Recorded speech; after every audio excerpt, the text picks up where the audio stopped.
How do you do impromptu speaking? Have you ever found yourself in a situation where you had to speak without any preparation? Maybe it was in class, during a social gathering, or even at a job interview. Impromptu speaking is a skill that can really come in handy for teenagers. So, how do you do it effectively? Let's break it down step by step. First, when you are called to speak, take a moment to breathe. A deep breath helps calm your nerves and gives you a few seconds to gather your thoughts. This pause is important. Next, quickly understand the topic or question you need to address. Identifying the main idea helps you focus your response. Now, create a simple structure for your speech. A good way to organize your thoughts is to state your main idea first.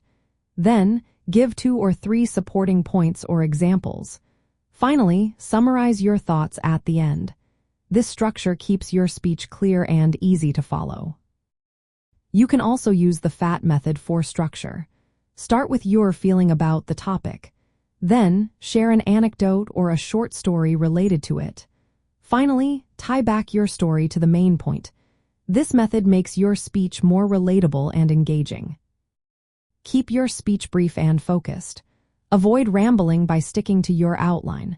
Move through your points clearly and quickly. If you are allowed to use notes, jot down quick bullet points or keywords. This can help you stay on track and remember your main ideas. Practice is key. The more you practice impromptu speaking, the more comfortable you will become.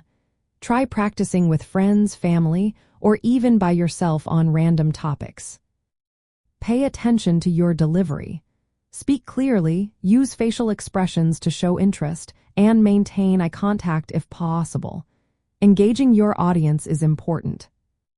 If you are responding to someone else, listen carefully.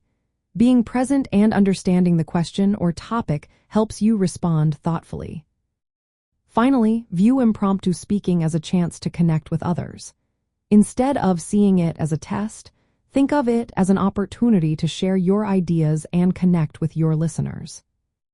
By following these steps, you can improve your ability to speak confidently and clearly without preparation. This skill is not only useful in school but also in social situations and future job interviews. So, the next time you find yourself needing to speak on the spot, remember these tips and give it your best shot.